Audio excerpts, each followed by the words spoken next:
ನಿನ್ನೆ ದಿವಸ enforcement directorate Delhi ಆಫೀಸರ್ಸ್ಗಳು ನಮ್ಮ ಸಂಸ್ಥೆಯ 3 ಕಾಲೇಜುಗಳಿಗೆ ಭೇಟಿ ಕೊಟ್ಟಿದ್ದಾರೆ. ಅವರು ಏನು ಮ್ಯಾಂಡೇಟ್ ಏನಿದೆ ಅಥವಾ ಅವರ ಇನ್ಸ್ಟ್ರಕ್ಷನ್ಸ್ ಏನು ಅಂತ ಏನು ಗೊತ್ತಿಲ್ಲ. ಅವರು ನಮ್ಮ ಕಾಲೇಜಿಗೆ ಭೇಟಿ ಕೊಟ್ಟು ನಮ್ಮ ಅಕೌಂಟ್ಸ್ಗಳನ್ನೆಲ್ಲ ಕೇಳಿದ್ದಾರೆ. ನನಗೆ ಗೊತ್ತಾದ ಮೇಲೆ ನಮ್ಮ ಅಧಿಕಾರಿಗಳಿಗೆ ನಾನು ತಿಳಿಸಿದೆ, ನೀವು ಅಕೌಂಟ್ಸ್ ಅವ್ರು ಏನೇ ಕೇಳಿದ್ರು ಕೂಡ ಅಕೌಂಟ್ಸ್ ಎಲ್ಲ ಕೊಡಿ. ಅವರು ಏನು ಅಕೌಂಟ್ಸ್ ಕೇಳ್ತಾರೆ, ಎಷ್ಟು ವರ್ಷಕ್ಕೆ ಕೇಳ್ತಾರೆ, ಆಡಿಟೆಡ್ ಅಥವಾ ಈ ವರ್ಷದಿನ್ನೂ ಆಡಿಟ್ ಆಗಿರೋದಿಲ್ಲ, ಮೊದಲಿನ ವರ್ಷಗಳದೆಲ್ಲ ಆಡಿಟ್ ಆಗಿರೋದು, ಅವ್ರು ಎಷ್ಟು ವರ್ಷಕ್ಕೆ ಕೇಳ್ತಾರೋ ಎಲ್ಲ ಕೊಡಿ ಅಂತ ಹೇಳಿದರು. ಅವರು ಅದನ್ನೆಲ್ಲ ಪರಿಶೀಲನೆ ಮಾಡಿಕೊಂಡಿದ್ದಾರೆ. ಇವತ್ತು ಕೂಡ ಮುಂದುವರೆದಿದೆ, ಅವರು ವೆರಿಫಿಕೇಷನ್ಸು ಎಲ್ಲ ಮುಂದುವರೆದಿದೆ. ಅದು ಉದ್ದೇಶ ನಮಗೆ ಗೊತ್ತಿಲ್ಲ. ಅದರಿಂದ ನಾವು ಎಲ್ಲ ರೀತಿಯ ಸಹಕಾರವನ್ನು ಕೂಡ ಇಡಿ ಅಧಿಕಾರಿಗಳಿಗೆ ಕೊಟ್ಟಿದ್ದೇವೆ, ಕೊಡ್ತೇವೆ. ಅದರಲ್ಲಿ ಯಾವುದನ್ನು ಕೂಡ ಮುಚ್ಚಿಡುವಂಥದ್ದು ಯಾವುದು ಕೂಡ ಇಲ್ಲ. ಇದು ಒಂದು. ಎರಡನೇದು, ನಾನು ಮೊದಲಿನಿಂದನೂ ಕೂಡ ಕಾನೂನಿಗೆ ಗೌರವ ಕೊಟ್ಟುಕೊಂಡು ಬಂದಿರೋನು. ಕಾನೂನಿಗೆ, ಈ ದೇಶದ ಕಾನೂನು ಎಲ್ಲರಿಗೂ ಒಂದೇ ಕಾನೂನು, ಬೇರೆ ಬೇರೆಯವರಿಗೆ ಬೇರೆ ಬೇರೆ ಕಾನೂನು ಇಲ್ಲ. ದೊಡ್ಡವ್ರಿಗೊಂದು ಕಾನೂನು, ಸಣ್ಣವರಿಗೊಂದು ಕಾನೂನು, ಆ ರೀತಿ ಕಾನೂನು ಮಾಡಿಲ್ಲ. ಎಲ್ಲರಿಗೂ ಕೂಡ ಕಾನೂನು ಒಂದೇ. ಆ ಕಾನೂನನ್ನ ಗೌರವಿಸ್ತಕ್ಕಂಥವನು ನಾನು. ಆದ್ರಿಂದ ಯಾವುದೇ ರೀತಿಯ ಸಂದರ್ಭದಲ್ಲೂ ಕೂಡ ಕಾನೂನನ್ನು ನಾನು ಗೌರವಿಸ್ತೇನೆ ಮತ್ತು ಎಲ್ಲ ರೀತಿಯ ಸಹಕಾರವನ್ನು ಕೂಡ ನಮ್ಮ ಸಂಸ್ಥೆ ಮಾಡುತ್ತೆ.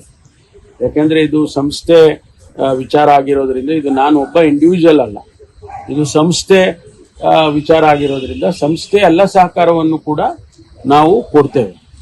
ಮುಂದೆ ಅವರು ಏನು ನಮಗೆ ಪ್ರಶ್ನೆಗಳು ಕೇಳ್ತಾರೆ ಅಥವಾ ನಮ್ಗೆ ಏನು ಮ್ಯಾಂಡೇಟ್ ಕೊಡ್ತಾರೆ ಅದೆಲ್ಲದಕ್ಕೂ ಕೂಡ ನಾವು ಸಹಕರಿಸ್ತೇವೆ. ಇಷ್ಟು ವಿಚಾರಗಳನ್ನ ನಾನು ತಮಗೆ ತಿಳಿಸ್ತೇನೆ. ಅಲ್ಲ, ನಮಗೇನು ಯಾವುದು ಕೂಡ ಇನ್ವೆಸ್ಟಿಗೇಷನ್ ನಡೀತಾ ಇದೆ. ಇನ್ವೆಸ್ಟಿಗೇಷನ್ ನಲ್ಲಿ ಏನು ಅಂತಿಮವಾಗಿ ಬರುತ್ತೆ ಅದೇ ತಾನೇ ಮುಖ್ಯ. ಅಲ್ಲಿವರೆಗೂ ಸ್ಪೆಕ್ಯುಲೇಷನ್ಸ್.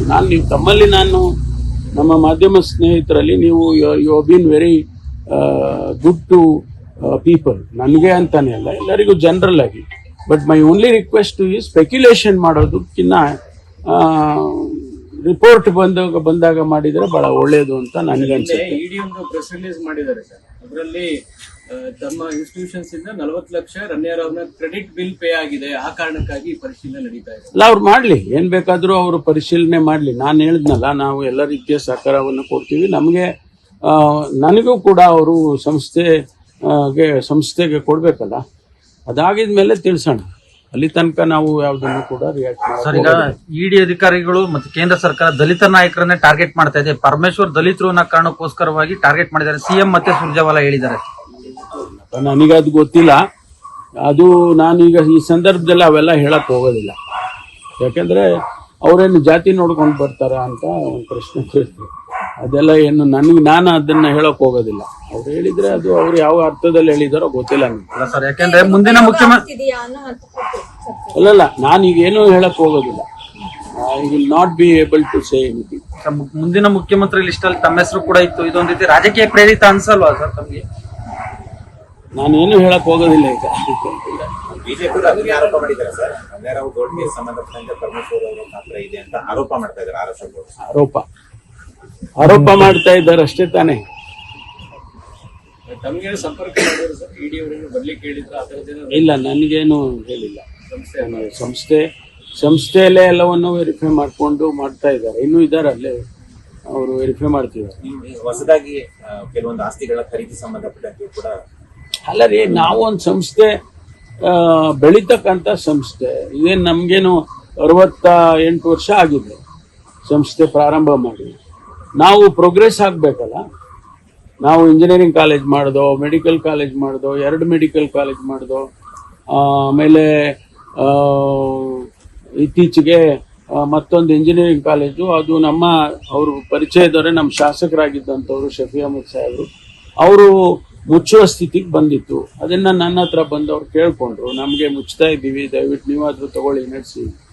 ಆಯ್ತಪ್ಪ, ನಮಗೆ ಸಾಧಕ ಬಾಧಕ ನೋಡ್ಕೊಂಡು ಮಾಡ್ತೀವಿ ಅಂತೇಳಿ ನಾವು ತಗೊಂಡ್ವಿ, ಟೇಕನ್ ಓವರ್ ಮಾಡಿದ್ವಿ. And everything is in black and white, ಇದರಲ್ಲೇನು ಹಿಂದೆ ಮುಂದೆ ಇಲ್ಲ. ಮತ್ತು ಆ ಸಂಸ್ಥೆಯನ್ನ ಈಗ ಪುನಶ್ಚೇತನ ಮಾಡ್ತಾ ಇದ್ದೀವಿ. ನಮ್ಮ ಸಿದ್ಧಾರ್ಥ ಸಂಸ್ಥೆಯಲ್ಲಿ 40,000 ಇಂಜಿನಿಯರ್ಸ್ ಆಚೆ ಬಂದಿದ್ದಾರೆ ಕಳೆದ 35 ವರ್ಷದಲ್ಲಿ, ಮತ್ತು 10,000 ಡಾಕ್ಟರ್ಸ್ ಆಚೆ ಬಂದಿದ್ದಾರೆ. ನಮ್ಮದೇನೋ ಒಂದು ಅಳಿಲಸೆ, ನಮ್ಮ ತಂದೆಯವರು ಮಾಡಿದ್ದು ಈ ಸಂಸ್ಥೆ. ನಮ್ಮ ಮಲ್ಲಿಕಾರ್ಜುನ್ ಖರ್ಗೆ ಅವರು ಕೂಡ ಅಧ್ಯಕ್ಷರಾಗಿದ್ದರು, ಮಲ್ಲಿಕಾರ್ಜುನ್ ಸ್ವಾಮಿ ಅವರು ಅಧ್ಯಕ್ಷರಾಗಿದ್ದರು. ಹಾಗಾಗಿ ನಮಗೆ ಆ ಸಂಸ್ಥೆಯನ್ನ ಬೆಳಿಬೇಕು ಅಂತಕ್ಕಂಥದ್ದು, ಬೆಳೆಸ್ಬೇಕು ಅಂತ. ಅದೇ ತಪ್ಪು ಅಂದ್ರೆ ಹೇಗಾಗುತ್ತೆ? ಸಾಕಷ್ಟು ವರ್ಷಗಳಿಂದ ನಡೀತಾ ಇದೆ ಸಂಸ್ಥೆ, ಈಗ ಇಡಿಯವರು ಅದರಲ್ಲಿ ತಪ್ಪು ಹುಡುಕಕ್ಕೆ ಹೋಗಿದ್ದಾರೆ ಅಂತೇಳಿ ಸುರ್ಜೇವಾಲ ಟೀಕೆ ಮಾಡ್ತಾರೆ. ಎಲ್ಲ ಮಾಡ್ಲಿ, ಮಾಡೋದಕ್ಕೆ ನಾನು ಬೇಡ ಅಂತ ಹೇಳೋದಿಲ್ಲ, ಮಾಡ್ಲಿ. ಈ ಗೋಲ್ಡ್ ಕೇಸ್ ಪ್ರಕರಣಕ್ಕೂ ನಿಮ್ಮ ಶಿಕ್ಷಣ ಸಂಬಂಧ ಇಲ್ಲ ಅಂತೀರಾ ಸರ್? ನೋಡಿ, ನಾನು ಏನು ಹೇಳಕ್ ಹೋಗಲ್ಲ, ರಿಪೋರ್ಟ್ ಬರ್ಲಿ ಅಲ್ಲ. ಸಂಬಂಧ ಯಾರು ಹೇಳಿರೋದು? ಹಿಂದಿನವರು ಯಾರೋ ಹೇಳಿದ್ದಾರೆ ಅಂದ ತಕ್ಷಣಕ್ಕೆ ನಾನು ಅದಕ್ಕೆ ಉತ್ತರ ಕೊಡಕ್ ಹೋಗಲ್ಲ.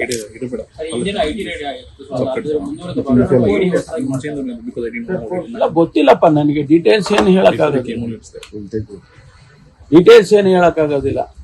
ಏನು ಹಾಫ್ ಹ್ಯಾಂಡೆಡ್ ನಾನು ಏನೇನೋ ಹೇಳ್ಬಿಟ್ಟು ಸ್ಪೆಕ್ಯುಲೇಷನ್ಸ್ ಆಗುತ್ತೆ, ಅದೆಲ್ಲ ಹೇಳಕ್ ಬರೋಲ್ಲ.